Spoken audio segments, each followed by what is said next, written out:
우리가 힘들고 어려울 때에 우리의 이야기를 들어줄 수 있는 사람이 있다면 그것보다 큰 위로가 없을 것 같습니다. 다른 것 하지 않고 그냥 우리가 이야기했을 때 들어주고 또 공감해주고 또 위로해 준다면 그것으로 인하여서 우리가 특별히 어려움이 해결되지 않았다 할지라도 그 모든 것들 이겨낼 수 있을 것 같습니다. 오늘 본문은 지난주에 우리가 살펴봤던 다니엘과 사자굴의 이야기와 밀접하게 연결이 되어 있어요. 왜냐하면 지난주에 우리가 살펴봤던 다니엘과 사자굴의 그 이야기가 있었던 그 시기와 오늘 다니엘서 9장에 읽었던 시기가 비슷한 시기입니다. 학자마다 조금씩 의견이 다르지만 보통은 그 다니엘 사자굴 바로 직전에 있었던 일이 다니엘서 9장에 기록된 이야기다라고 생각하는 경우가 많습니다. 우리가 오늘 이 말씀을 잘 들으면 또 잘 읽으면 그래서 왜 다니엘이 그럼에도 불구하고 기도를 포기하지 않고 사자굴에 빠질 수밖에 없었는가에 대해서 알 수 있게 됩니다. 다니엘 인생에 있어서 큰 충격의 시간을 맞이하게 되는데 그때가 언젠가 하면 바벨론 제국이 멸망할 때예요. 1절 함께 보도록 하겠습니다. 메대 족속 아하수에로의 아들 다리오가 갈대아 나라 왕으로 세움받던 첫 해에 메대 바사 제국은 바벨론을 무너뜨린 그러한 제국입니다. 그러니 오늘 이 1절에 다리오가 갈대아 나라 왕으로 세움받았다라고 이야기하는 것은 그 해에 바벨론 제국이 무너졌다라는 사실을 이야기하는 것이죠. 지금 바벨론 제국이 무너졌습니다.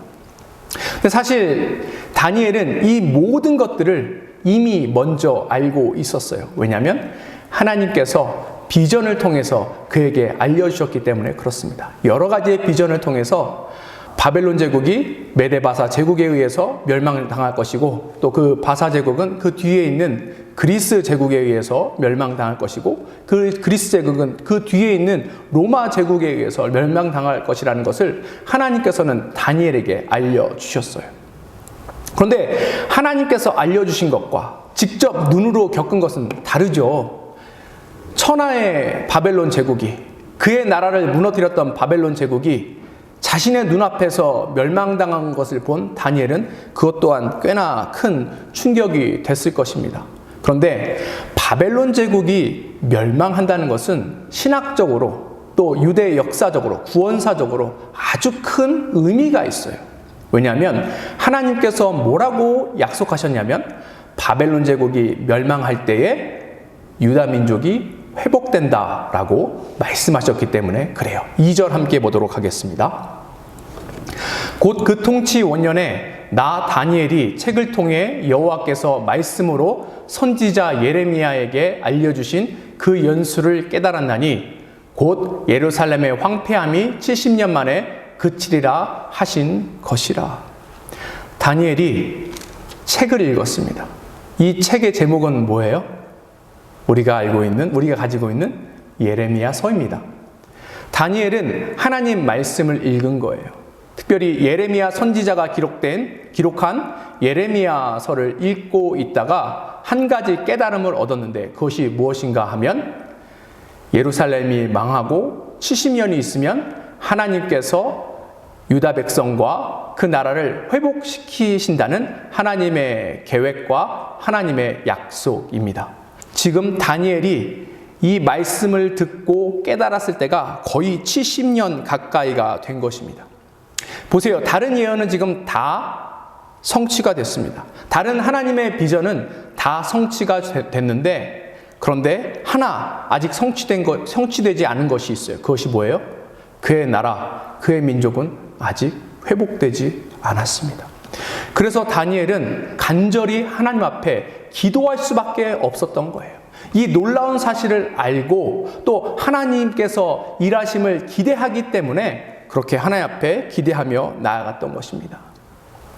사랑하는 성도 여러분, 우리 삶에도 하나님께서 크고 작은 약속을 해주셨을 거예요. 또 우리에게 하나님께서 주신 비전이 있을 것입니다.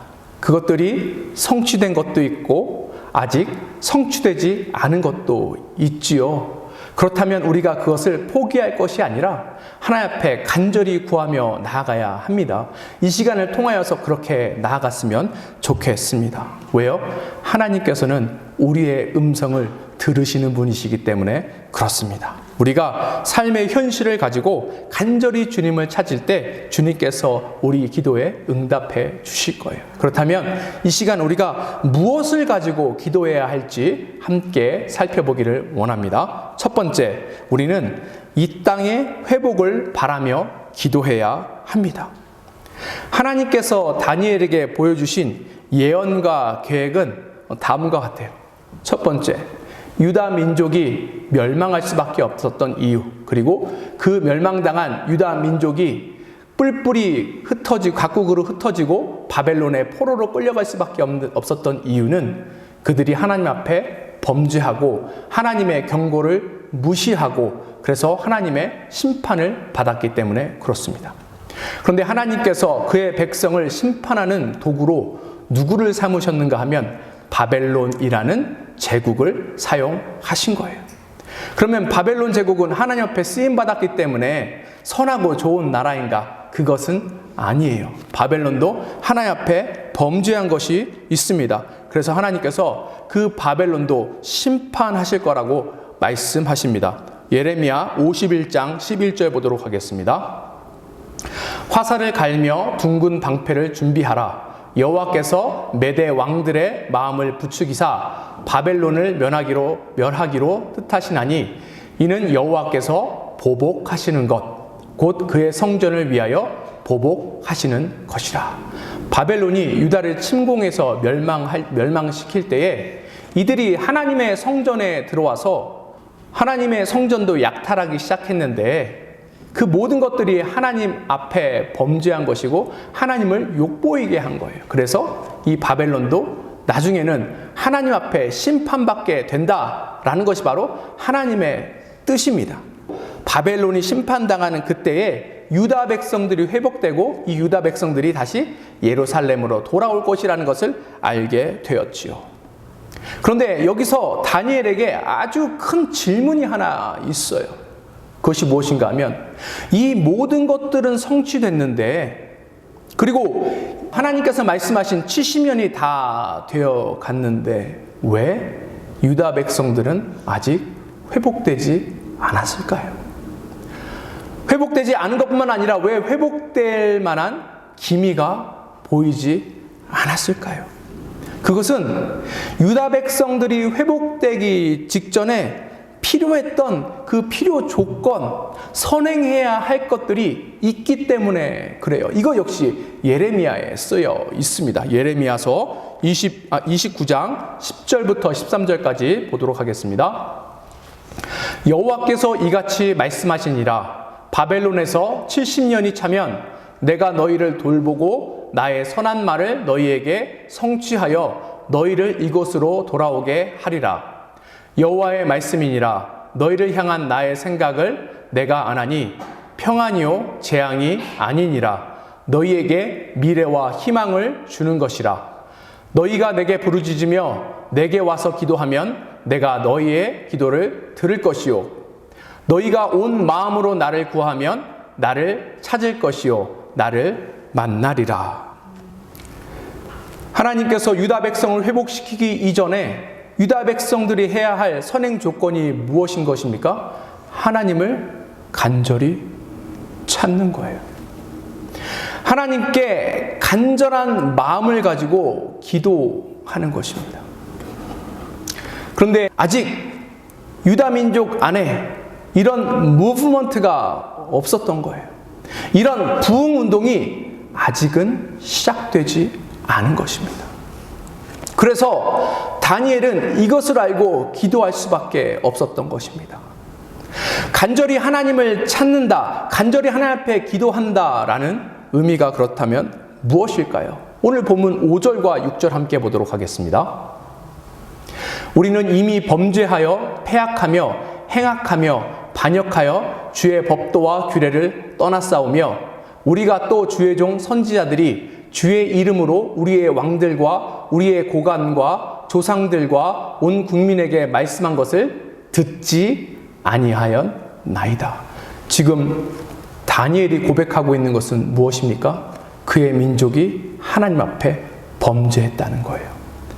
하나님 앞에 죄를 지었다는 것입니다. 하나님을 떠났다는 거예요. 하나님을 온전히 섬기지 않았다라는 것입니다. 그 중에서 중요한 표현이 6절에 있는데 무엇인가 하면 듣지 않았다는 거예요. 우리가 신명기 6장에 있는 쉐마의 말씀을 알고 있습니다. 쉐마라는 단어의 뜻이 무엇인가 하면 들으라는 뜻입니다. 들으라는 것은 하나님의 말씀을 듣고 지키고 따르라는 것을 의미하고 있는데 유다 백성들이 그동안 어떻게 했다는 거예요? 하나님의 말씀을 듣지 않았다는 거예요. 불순종했다라는 것입니다. 범죄했다라는 것입니다. 하나님만 온전히 섬기지 못했다는 거예요. 그래서 이 모든 것들을 회개하고 나아갈 때에 진심을 가지고 전심으로 주님 앞에 회개하며 주님을 붙들고 나아갈 때에 하나님께서 그의 간구를 들으시고 응답하셔서 회복시키신다라는 것을 의미하는 것입니다. 즉 하나님 앞에 간절히 찾고 부르짖는다는 의미는 하나님과 새로운 관계를 만든다는 거예요. 끊어졌던 망가졌던 관계가 회복된다는 것을 의미하는 것입니다. 이것이 새로운 챕터로 나아갈 수 있는 길이라는 것입니다. 그런데 보세요. 다니엘이 죄인입니까? 다니엘은 충성스러운 사람이에요. 늘 하나님을 섬기고 하나님을 기쁘게 하기 위해서 나아갔던 사람입니다. 만국의 백성으로 포로로 바벨론에 끌려와서도 하나님 나라 백성, 하나님의 성도라는 그 자부심, 그 정체성을 가지고 끝까지 영적 자존심을 지켰던 자가 바로 다니엘이라는 사실입니다. 다니엘은 바벨론 땅에서 성공한 사람이에요. 그리고 우리가 잘 알다시피 지금 다니엘이 기도하고 있는 이때는 이미 그가 80세가 훌쩍 넘은 나이입니다. 노년의 나이예요. 성공했어요. 안정된 삶이 보장되어 있습니다. 노년입니다. 그런데 그가 이토록 그의 민족을 위해서 나아가야 될 필요가 있어요? 없어요? 사람들은 없다라고 생각할지 모르겠습니다. 그렇죠. 사실 그와 밀접하게 관련되어 있는 부분이 아닌 거예요. 근데 왜 그럼에도 불구하고 다니엘이 그의 민족을 위해서 기도했을까요? 그것은 그 가운데에 안타까운 마음이 있는 거예요. 그 가운데 아주 불편한 마음이 있는 것입니다. 하나님의 이름이 땅에 떨어진 것에 대해서, 하나님의 백성이 온전히 회복되고 서지 못한 것에 대한 안타까운 마음이 그 가운데 있었기 때문에 그가 그와 같이 기도하며 나갔던 것입니다. 그의 민족에 대해, 그가 살고 있는 그 시대에 대한 사명이 있기 때문에 그래요. 하나님께서 사실 다니엘을 이와 같이 부르신 거예요. 저와 여러분들도 마찬가지입니다. 저와 여러분들도 하나님께서 이 땅에 그냥 보내신 것이 아니에요. 우리도 그래서 다니엘과 같이 이 땅에 대한, 또 이 시대에 대한 그런 마음을 품고 나갔으면 좋겠습니다. 제가 처음 이 땅을 밟을 때 이와 같은 마음으로 왔어요. 이 땅은 어떤 땅입니까? 죄가 만연한 땅이죠. 죄가 부끄러운지 모르는 그런 땅이에요. 그러니 사람들이, 이 땅에 살고 있는 사람들이 자신이 어느 땅에 산다고 자랑합니까? 신시리에 살고 있다라고 자랑합니다. 이것은 수치스러운 거예요. 이것은 부끄러운 거예요. 그런데 하나님께서 우리에게 뭐라고 약속하셨습니까? 죄가 많은 곳에 은혜가 많다. 그렇다면 하나님의 은혜로 인하여서 이 땅이 회복되어야 할 것입니다. 이 땅에 있는 교회가 회복되어야 할 거예요. 이 땅에 있는 성도들의 삶이 회복되어야 할 것입니다. 그런데 그렇습니까? 아닙니까? 그렇지 않다면 우리도 다니엘과 같이 이 시간 애통하는 마음으로 이 땅을 생각하고 이 땅에 살고 있는 이 사람들을 생각하고 이 시대를 생각하면서 간절하게 기도했으면 좋겠습니다. 대신 이 땅이 하나님 앞에 돌아갈 수 있도록 함께 기도하며 나아갔으면 좋겠습니다. 우리가 이 땅을 위하여서 다니엘과 같이 간절히 기도하며 나아갈 때에 하나님께서 우리의 기도를 들으시고 이 땅을 회복하실 줄 믿습니다. 첫 번째, 우리가 그래서 이 땅의 회복을 바라며 기도해야 하고요. 두 번째, 하나님의 자비와 용서를 바라며 기도해야 합니다. 제가 목회하다 보면 전화 상담 받을 때가 있어요.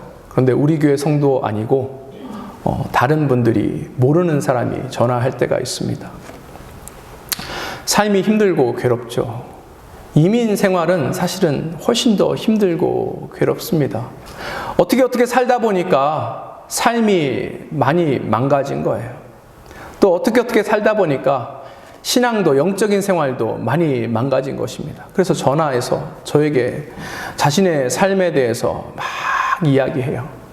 보통 이런 전화를 들으면 보통 2시간 정도 지납니다. 근데 그 끝에 뭐라고 이야기하냐면 나 같은 것은 하나님이 안 받아줄 것 같다 이렇게 이야기해요. 근데 이제 나 같은 것이라고 안 하고 좀 더 과격한 표현을 쓰겠지요. 하나님이 안 받아주실 것 같다. 근데 제가 그 이야기를 들었을 때 그 마음의 중심은 그럼에도 불구하고 나 같은 사람도 하나님이 받아주셨으면 좋겠습니다 라는 그런 이야기 같았어요. 그래서 제가 그와 같이 이야기했습니다. 하나님께서 우리 모든 사람들을 수용하신다, 포용하신다. 하나님 안에 들어갈 때에 모든 것이 회복된다라고 말씀드린 적이 있습니다. 왜 이런 생각이 가끔씩 들까요? 그것은 우리가 애석하게도 하나님에 대해서 잘 몰라요. 하나님 어떤 분이신지에 대해서 사람들이 잘 모릅니다. 지금 유다 백성들의 삶을 한번 보자면 유다 백성들이 바벨론에서 잘 먹고 잘 살았을까요? 그렇지 않았을 것 같아요. 굳이 이 바벨론 시대 먼 옛날 이야기를 살펴보지 않더라도 나라를 잃은 유대 백성들이 어떻게 살았는지 그들의 역사를 보면 알 수 있습니다. 로마 정부로부터 핍박당해서 전 세계로 퍼져나간 유대인들이 어떤 삶을 살았어요? 유럽에서 아주 무시받고 또 어려운 삶을 살고 또 2차 대전 때는 히틀러에 의해서 대량 학살이 일어나기도 했죠. 왜 그래요? 나라 없는 백성들이 겪을 수밖에 없는 수모와 모멸입니다. 그렇다면 바벨론 시대에 살고 있는 유다 백성들의 삶도 마찬가지였을 거예요. 이들의 삶은 너무나도 수치스럽고 모멸감을 느끼면서 하루하루 살 수밖에 없습니다. 왜요? 그들은 나라를 뺏겼기 때문에 그렇고 그들은 그들을 보호하시는 하나님의 손에서 떠났기 때문에 그렇습니다. 이 시대에 가장 성공한 유대인이 누구예요? 다니엘이죠. 다니엘은 이 시대에 가장 성공한 유대인이었습니다. 아니, 유대인들 중에서 가장 성공한 것이 아니라 아마 제국에서 가장 성공한 사람이었을걸요? 왜요? 총리 자리까지 오르게 되잖아요. 정부의 신임을 또 황제의 신임을 받던 사람입니다. 그런데 그와 같은 사람에게도 그 제국이 어떻게 대하던가요? 아주 수치스럽게 대합니다. 우리가 지지난 시간에 살펴본 것처럼 벨사살 왕이 다니엘을 부를 때 뭐라고 부릅니까? 다니엘아 이렇게 부릅니까? 아니에요. 유다의 포로 된 다니엘아, 이 포로야 이렇게 부르는 거예요. 멸시하는 것입니다. 또 우리가 지난주에 살펴본 것처럼 바사 제국에서 또 다니엘과 함께 총리 자리에 있던 사람들이 다니엘을 뭐라고 평가해요? 동일하게 평가하지 않습니까? 저 사람은 천박한 유대인의 포로다라고 이야기하고 있어요.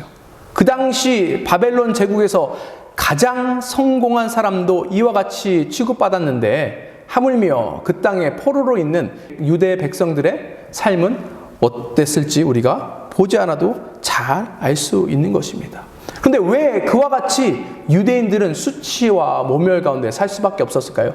그것은 하나님의 심판이 그들에게 임했기 때문에 그래요. 8절 보도록 하겠습니다. 주여 수치가 우리에게 돌아오고 우리의 왕들과 우리의 고관과 조상들에게 돌아온 것은 우리가 주께 범죄하였음이니이다마는. 수치가 왜 왔대요? 죄를 저질렀기 때문에 수치가 임하게 되었다는 거예요. 하나님께서 심판하셨기 때문에 하나님의 백성이 수치와 모멸 가운데 빠질 수밖에 없다라는 것입니다. 사실 하나님의 백성이 먼저 하나님을 수치스럽게 했죠. 저 어렸을 때 저희 부모님으로부터 들었던 교육 중에 하나가 무엇인가 하면 나가면 어른들한테 인사 잘하라 라는 것입니다. 그래서 저도 저희 자녀들에게 인사 잘하라 라고 가르칩니다. 왜요? 인사 잘 못하면 누가 욕먹어요? 부모가 욕먹어요. 자식의 행실에 따라서 부모가 욕을 먹게 되어 있습니다. 하나님 백성이 똑바로 살지 않고 죄 가운데 살면 누가 욕먹어요? 하나님이 욕먹죠. 그래서 성도들이 지금 욕먹는 것이고 교회가 욕먹고 있는 것 아닙니까? 동시에 하나님이 욕먹고 있는 가운데 있는 거예요. 이때도 마찬가지입니다. 그리고 하나님께서 그래서 그 백성들을 심판하셨기 때문에 부끄러움이 다 드러날 수밖에 없는 거예요. 사실은 죄는 부끄러움입니다.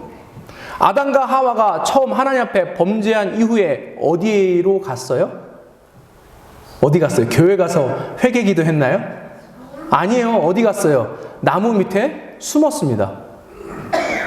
죄가 드러나면 수치심이 드러날 수밖에 없어요. 왜냐하면 그 안에 부끄러움이 나타나기 때문에 그렇습니다. 과거 영국에 아주 사랑받던 여자 앵커가 한 명 있었습니다. 이미지가 굉장히 좋았어요. 요조 승려와 같았습니다. 근데 어느 날 이 앵커가 교통사고로 죽게 되었는데 이 여인이 죽게 되었을 때에 그녀의 이중 생활이 드러나게 됐어요. 사실은 이 여자가 요조 승려가 아니라 두 집 살림을 하고 있던 사람이었습니다. 그날도 정부와 함께 술 먹고 그렇게 돌아가다가 교통사고가 나서 죽게 된 거예요. 그래서 이 여인의 사고를 대서특필한 타임즈지의 그 헤드라인이 뭔지 아세요? 그녀는 그녀가 아니었다. 무슨 이야기입니까? 그 사람은 우리가 알던 사람이 아니다. 그의 추악한 진실이 드러났다라는 것입니다. 사랑하는 성도 여러분, 우리가 죄에 대해서 경각심을 느껴야 할 부분이 바로 여기에 있는 거예요. 죄는 우리를 부끄럽게 합니다. 언제든지 우리가 저지른 죄가 드러나게 되면 우리는 수치 가운데 빠질 수밖에 없어요. 그런데 왜 죄 지을 때마다 그런 것들이 드러나지 않죠? 하나님께서 우리를 부끄럽게 하지 않기 위해서 일정 부분 그냥 내버려 두시는 경우가 있어서 그렇습니다. 그렇다고 하나님께서 그 모든 것들을 인정하신다는 의미는 아니에요. 언젠가 우리의 행실에 따라서 그 모든 것들이 드러날 때에 우리는 수치와 모멸 가운데 빠질 수밖에 없다는 사실을 기억했으면 좋겠습니다. 그렇다면 이 수치와 모멸 가운데 빠져있는 이 유다 백성들이 어떻게 해야 돼요? 회복돼야 되겠죠. 그런데 어떻게 회복될 수 있을까요? 9절 보도록 하겠습니다. 주 우리 하나님께서는 긍휼과 용서하심이 있사오니 이는 우리가 주께 패역하였음이오며. 우리 죄가, 우리의 부끄러운 것이 해결될 수 있는 그 근원, 원천은 뭐예요? 하나님의 긍휼과 용서하심입니다. 긍휼이 뭐예요? 불쌍히 여기는 거예요. 불쌍히 여기는 것은 피리와 다릅니다. 우리가 밖에 홈리스들 보면서 아이고 불쌍한 사람들, 여름에는 그 사람들 보면서 뭐라고 얘기해요? 야, 더운데 어떻게 사냐. 한겨울에는 뭐라고 얘기해요? 아유, 추운데 어떻게 사냐. 이것이 긍휼이 아닙니다. 긍휼은 그 사람의 마음을 품는 거예요. 그 사람의 입장에서 생각하고 느끼게 되는 것입니다. 하나님께서 우리를 긍휼히 여기시기 때문에 이 땅에 그의 아들 예수 그리스도를 보내셨죠. 우리와 똑같은 몸을 입고 오셔서 똑같이 어려움과 고난을 처하게 하셨습니다. 왜요? 우리를 긍휼히 여기시기 때문에 그래요. 그래서 우리 하나님 안에는 긍휼함이 풍성합니다. 그리고 그 긍휼의 하나님께서 우리를 용서해 주시는 거예요. 우리의 죄가 덮일 수 있고 우리의 죄가 해결될 수 있고 우리의 연약함이 회복될 수 있는 단 하나의 길은 여기에 있는 거예요. 하나님의 긍휼과 하나님의 용서하심입니다. 그래서 다니엘은 그것을 위해서, 그 민족을 위해서 기도하며 나아갔던 것입니다. 사랑하는 성도 여러분, 우리 삶에 아직까지 회복되어야 될 것이 있다면 이 시간 가운데 하나님의 긍휼과 하나님의 용서하심을 바라며 기도하며 나아갔으면 좋겠습니다.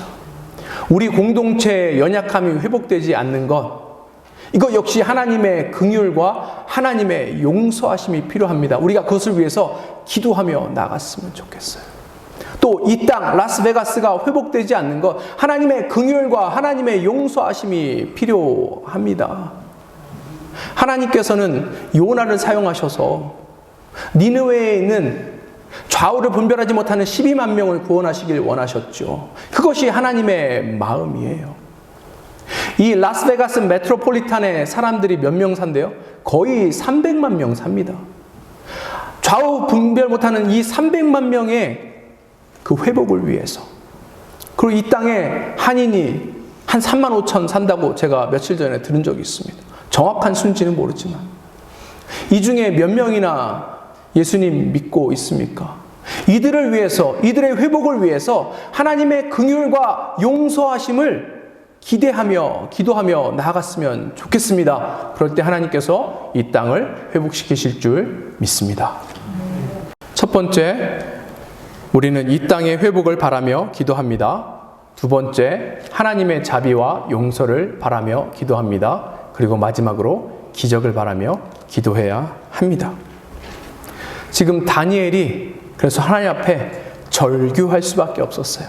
근데 절규가 무엇입니까? 절규의 사전적인 뜻은 힘을 다하여서 절절하고 애타게 부르짖는 거예요. 어떻게 다니엘이 절절하고 애타게 부르짖는지 함께 살펴보겠습니다. 17절 보도록 하겠습니다. 그러하온즉 우리 하나님이여 지금 주의 종의 기도와 간구를 들으시고 주를 위하여 주의 얼굴빛을 주의 황폐한 성소에 비추시옵소서. 지금 다니엘이 구하고 있는 것은 뭐예요? 주님의 얼굴빛을 비춰주세요. 그런데 어디에 비춰달라고 이야기하고 있습니까? 황폐한 성소에 비춰달라고 이야기하고 있습니다. 이 의미는 무엇인가 하면 하나님의 살아 역사하심을 다시금 경험하길 원한다라는 거예요. 그런데 그 하나님의 은혜가 임하기 위해서 필요한 것이 뭐예요? 주님께서 그 가운데 얼굴빛을 드실 때예요. 얼굴빛을 드신다는 말씀이 무엇입니까? 하나님의 얼굴이 그곳을 향한다는 의미입니다. 근데 다니엘이 이것을 그냥 자신의 영감으로 기도한 것이 아니라 철저하게 하나님의 약속과 하나님의 말씀을 기초해서 기도하고 있는 것입니다. 민수기 6장 25절 보겠습니다. 여호와는 그의 얼굴을 내게 비추사 은혜 베푸시기를 원하며. 하나님의 얼굴이 비추는 곳에 뭐가 가득하다고요? 은혜가 가득한 거예요. 그러니까 우리가 하나님의 은혜를 구할 때 어떻게 해야 돼요? 하나님, 우리를 향하여 얼굴을 들어 주시옵소서. 하나님의 영광의 빛이 우리 삶 가운데 가득 넘칠 수 있게 도와주시옵소서. 그렇게 기도해야 합니다. 근데 기도가 요슬램프 지니에게 소원을 말하는 것 같은 그런 것이 기도가 아닙니다. 그렇다면 우리 기도가 하나님 일하시는 거에 전혀 영향력을 못 미치는 것 같은데, 그러면 뭐하러 기도하나? 이런 생각이 들 때가 있죠. 그렇지 않습니까? 우리가 기도해서 하나님 설득할 수 있어요? 근데 마치 우리는 하나님 설득할 수 있는 것처럼 기도합니다. 그러니까 굉장히 디테일하게 기도하는 거야. 그러면 하나님께서 야, 그랬냐? 내 몰랐다. 내 도와줄게. 이렇게 안 하신다는 것입니다. 우리가 하나님의 계획을 바꿀 수 있습니까? 아니에요. 근데 그럼에도 불구하고 우리가 기도하는 이유가 무엇인가 하면, 기도하면 우리가 영적인 유산을 얻게 됩니다. 그 의미가 무엇인가 하면, 기도할 때에 기도 응답을 우리가 경험하게 되잖아요. 그 다른 말로 기적을 경험하는 것이거든요. 이것이 우리의 영적인 자산이 되는 거예요. 이것이 우리로 하여금 믿음이 더 자라게 하고 하나님을 더 신뢰하게 만드는 것입니다. 그래서 우리가 기도해야 하는 거예요. 어떤 두 사람이 똑같이 재정적인 어려움이 있었다라고 해요. 한 사람은 이것 때문에 하나님 앞에 간절히 부르짖고 기도합니다. 하나님, 살 길을 열어주세요. 하나님, 도와주세요. 하나님 방법으로 이 모든 것들 해결시켜 주세요. 라고 하면서 또 그가 어떻게 이 문제를 해결할 수 있을지에 대해서 이렇게 방법을 살폈다고 합니다. 반면에 또 다른 한 명은 하나님 앞에 기도하지 않고 그냥 주변 사람들에게 도움을 구했어요. 자기를 도와줄 수 있는 사람이 누군지 살피고 도움을 구했습니다. 근데 이 두 사람이 똑같이 이 문제가 해결되었어요. 그럼 이 두 사람 중에 어떤 사람이 하나님의 기적을 체험했을까요? 기도한 사람이 하나님 기적 체험한 거예요. 왜요? 기도했기 때문에 하나님께서 그 모든 것들, 상황을 바꿔주신 것을 알게 되는 것이죠. 이것이 그에게 영적인 유산이 되고 자산이 되는 거예요. 반면에 자기 뜻과 자기 방법으로 해결한 사람은 비록 그것을 하나님께서 도와주셔서 해결시켜 주셨다 할지라도 그 사람은 절대 하나님께서 하신 일이라는 것을 알 수가 없는 거예요. 왜요? 하나님 앞에 구하지 않았기 때문에 그렇습니다. 기도는 우리에게 이와 같은 영적인 그 유산을 주는 것이고 영적인 유익을 주는 거예요. 이제 다니엘은 하나님 앞에 확신하면서 기도합니다. 19절 보겠습니다. 주여 들으소서, 주여 용서하소서, 주여 귀를 기울이시고 행하소서, 지체하지 마옵소서, 나의 하나님이여 주 자신을 위하여 하시옵소서. 이는 주의 성과 주의 백성이 주의 이름으로 일컫는 바 됨이니이다. 지금 다니엘이 주여 들으소서, 주여 용서하소서, 주여 귀를 기울이소서 기도하고 있습니다.